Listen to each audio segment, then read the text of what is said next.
اب ایک صاحب ہے پاکستان میں مرزا انجینئر 10x10 کے کمرے میں بیٹھتے ہیں بھائی صاحب, اور بیٹھ کر بھائی صاحب بولا میں یا کوئی بھائی صاحب نہ سمجھ لیں, تو 10x10 کے کمرے میں بیٹھ جاتے اور بیٹھنے کے بعد وہیں پر حدیث پر تبصرہ فرماتے. ماشاءاللہ ان کا مبلغ علم میں آپ کو کیا بتاؤں کہ کتنا مبلغ علم ہے. یہ تاریخ سے عقیدہ بیان کرتے ہیں. کس سے؟ نہیں سمجھے؟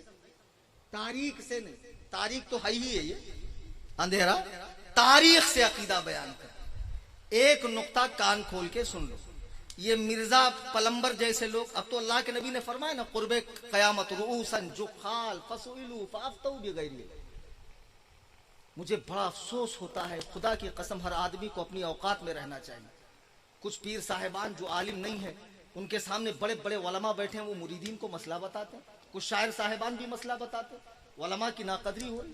اللہ کے نبی فرماتے ہیں قرب قیامت جاہل لوگ مسند ارشاد پر بیٹھیں گے جو شکلن عالم ہوں گے, شکلن رؤوسا جخال فسئلوا فافتوا بغیر علم. لوگ ان سے مسئلہ پوچھیں گے اور بغیر علم کے وہ جواب بھی دیں گے. ضلوا واضلوا, وہ خود بھی گمراہ ہوں گے, لوگوں کو بھی گمراہ کریں. قیامت کے قریب اللہ علماء کو اٹھائے گا تو جوہلا مسند ارشاد پر بیٹھیں گے. جیسے یہ پلمبر کام تھا اس کا نل کا کام کرنا, باتھ روم میں جا کر کنیکشن صحیح کرنا, سمجھ میں آئی, لوگوں کا پاخانہ صاف کرنا, لیکن یہ بن گیا شیخ الحدیث صاحب. اب بیٹھ گیا بھائی صاحب, اس کے بھی ماننے والے. آپ کہتے ہیں لوگ بے وقوف ہے, واقعی لوگ بے وقوف ہے, کس کو بھی مان لیں گے بھلے ہی دلیل لنگڑی لولی ہو. خلیفہ ہارون رشید کے زمانے میں ایک عورت نے نبی ہونے کا دعویٰ کیا, تو خلیفہ نے کہا بھائی سب خیریت؟ تو بولے ہاں سب خیریت ہے. ایک عورت کا تھوڑا سا دماغ چلا گیا, نبی ہونے کا دعویٰ کر رہی ہے. خلیفہ نے بلایا, کہا بھائی کون سے بیس پر نبی ہونے کا دعویٰ کر رہی؟ کہا میرے پاس دلیل ہے. کہا کیا دلیل؟ کیا دلیل؟ تو خلیفہ نے کہا اللہ نے تو قرآن میں فرمایا نا کہ حضور آخر الانبیاء ہے, خاتم النبیین. تو کہا حضور نے یہ فرمایا نا کہ میرے بعد کوئی نبی نہیں ہوگا. حضور نے یہ کہا فرمایا میرے بعد کوئی نبیہ نہیں ہوگا, میں تو نبیہ ہوں. لو کر لو بات. دلیل سب کے پاس ہوتی, چاہے لنگڑی لولی کیسی بھی, دلیل کا معیار تو دیکھو. اب مرزا کو سننے والے یہ سمجھتے ہیں مرزا کا حدیث پر بڑا مطالعہ ہے. خدا کی قسم اگر حدیث پڑھنا, امام سفیان بن عیینہ رحمہ اللہ کا یہ قول, احمد آباد والوں گراہ باندھ لو کہ ڈائریکٹ حدیث پڑھنے والا گمراہ ہو جاتا ہے. رسول اللہ کی باتوں کے معنی, مفاہیم, ناسخ منسوخ, اس کے استعمالات, اس کے محاورات, اس کے تقاضے, اس کی عرفیت, اس کا احاطہ, اس کا اختصاص نہیں سمجھو گے. آج مدینہ شریف میں جو ہے مغرب کی طرف پیشاب کرنے کی اجازت ہے, آپ ہندوستان میں نہیں کر سکتے. ہندوستان میں اس طرف قبلہ ہے, مدینے میں قبلہ مغرب کی طرف نہیں ہے. اب کوئی علامہ فہامہ جو سعودیہ سے بھوجپوری عربی سیکھ کر آئے, یہ جھاپک جھوا داڑا رکھ کر اور موتنے لگے قبلے کی طرف اور کہے کہ ابو داؤد کی حدیث ہے کہ اللہ کے نبی نے اجازت دی ہے کہ تم قبلے کی طرف منہ سکتے ہو. اب ایک جاہل, یہ اجازت اہل مدینہ کے لیے خاص ہے. حدیث سمجھنا بازیچہ اطفال ہے, جس کو دیکھو چوک درس دے رہا ہے, حدیث لے کر حدیث میں آتا ہے, حدیث میں لکھا ہے. ابے بے وقوف بیدال کے بودم چغت البخارا, حدیث پڑھنا اتنا آسان ہے. ہم بے وقوف ہے, ہم نے مدرسے میں جا کے 8 سال کا درس نظامی پڑھا. سن لو, اور جتنے بقرات یہاں بیٹھے ہوئے ہیں, بقراتوں کی کچھ کمی نہیں ہے, بہت سے بقرات. ہم نے 8 سال عالم کورس پڑھا, تب جا کر ہمارے ہاتھ میں الجامع الصحیح المسند المختصر من امور رسول اللہ صلی اللہ علیہ وسلم وسننہ وایامہ, یہ نام ہے بخاری کا صحیح. اب کسی غیر مقلد کو پوچھو بخاری کرتا ہے تو اس کے ساتوں طبق روشن ہو جائیں گے, اس کو حیضہ آ جائیں گا. بخاری کا اتنا بڑا نام ہے, واقعی یہ نام ہے بخاری کا. اب ہر کوئی حدیث پڑھ رہا ہے. اللہ کے نبی فرماتے ہیں جو میری طرف جھوٹ منسوب کرے اس کو چاہیے اپنا ٹھکانہ جہنم میں بنا لے۔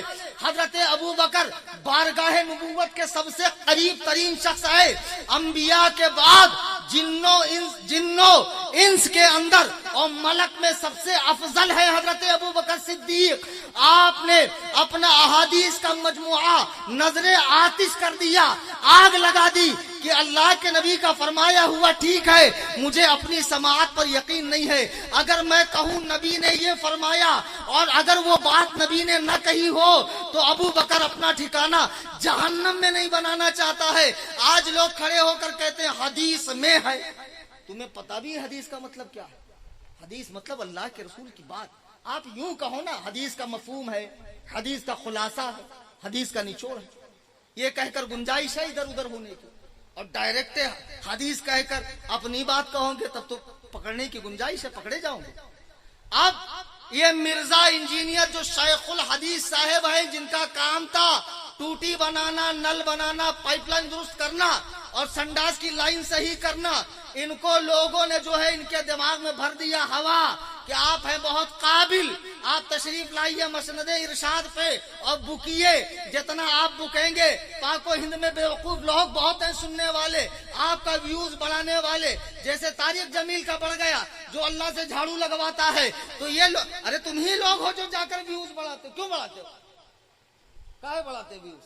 مت دیکھو، جو پیا کو بھائی اختر وہ سہانا راگ ہے، جس سے ناخوش ہو پیا وہ راگ نہیں، اچھی نہیں، جانا ہی نہیں ادھر۔ اب یہ صاحب آئے، اب اٹھائے امام حاکم رحمہ اللہ کی کتاب۔ اب امام حاکم کا آخری زمانے میں دماغ کام نہیں کرتا تھا، بہت ساری حدیثیں انہوں نے ایسی لکھی ہے کہ الہی خیر گردانی جو اس مجلس میں میں کم سے کم بیان نہیں کر سکتا ہوں، ورنہ آپ کو نہیں معلوم کیا کیا افتاد ٹوٹ پڑیں گے۔ اور اسی طرح تاریخ دمشق ہو گئی، ابن خلدون ہو گئی اور دیگر کتابیں۔ اب یہاں سے اٹھا کر لائے کہ امیر معاویہ ایسے، امیر معاویہ ویسے، امیر معاویہ تیسے۔ اس بدبخت کو بتا دو کہ جو اہتمام تدوین حدیث میں ہوا ہے، یعنی حدیث کو جمع کرنے کا، اسماء الرجال کا، راویوں کی جانچ پڑتال کا، الفاظ کی صحت کا، وہ اہتمام تاریخ کے جمع کرنے میں ہوا ہے نہیں۔ پھر حدیث پر کتنے طرح کے محدثین حکم لگاتے، سیر اعلام النبلا پڑھ لو، تدریب الراوی پڑھ لو، یہ کتابیں پڑھ لو، آپ کا دماغ روشن ہو جائے گا کہ ایک ایک حدیث پہ کتنی جرحیں ہوتی۔ وہ اہتمام جو حدیث جمع کرنے میں ہے، سب سے پہلے اللہ کی کتاب ذالک الکتاب لا ریب فیہ، اس میں کوئی شک نہیں۔ دوسرے نمبر پہ سرکار کی حدیث، تو حدیث جمع کرنے کے لیے محدثین نے جان جوخم میں ڈالی، ہزاروں میل کا ایک حدیث کے لیے سفر کیا، اور اس کے بعد یہ حدیثیں امت کے سامنے رکھی گئی۔ وہ اہتمام تاریخ میں نہیں ہوا۔ اگر تم تاریخ سے حضرت امیر معاویہ رضی اللہ تعالیٰ عنہ پر عدالت قائم کر رہے ہو، کچہری لگا رہے ہو، اور پھر کہتے ہو وہ باغی تھے، وہ طاغی تھے، وہ لشکر باغیان کے سپہ سالار تھے، اور بدبختو ایسی تاریخ کو چوراہے پر رکھ کر آگ لگا دو، ٹھوکر سے اڑا دو جو کسی صحابی رسول کی عظمت کو کم کرتی ہو۔ جب میرے نبی نے فرمایا لا تسبوا اصحابی، میرے صحابہ کو گالی نہ دو، جب آقا کریم نے زبان اقدس سے مصطفیٰ کریم نے یہ بات فرما دی، وہ زبان جس کو سب کن کی کنجی کہیں، اس کی نافذ حکومت پہ لاکھوں سلام۔ نعرہ تکبیر، نعرہ رسالت، نعرہ رسالت، حضرت امیر معاویہ زندہ باد۔ سبحان اللہ، سبحان اللہ، زندہ باد، زندہ باد۔ اب صحابہ کرام کے بارے میں جب نبی نے فرمایا میرے صحابہ کو گالی نہ دو، اور جہاں میرے صحابہ پہ کو برا بھلا کہا جائے تو ان لوگوں سے کہو تمہارے سر پہ اللہ کی لعنت، اٹھ کے چلے جاؤ۔ اب صحابی کی تعریف حدیث میں موجود، انہیں برا کہنے سے سب کے معنی صرف گالی نہیں ہوتا ہے، ہلکا لفظ بھی سب ہوتا ہے عربی میں، انہیں ہلکا کلمہ بھی نہ کہو۔ اب اگر کوئی مورخ حضرت امیر معاویہ پہ تان کر رہا ہے تو اسے جوتے کے نوک پہ رکھ کے اڑا دو، اس لیے کہ ہم قرآن و سنت کی پیروی کرنے والے ہیں، ہم نے مورخ کا کلمہ نہیں پڑھا ہے۔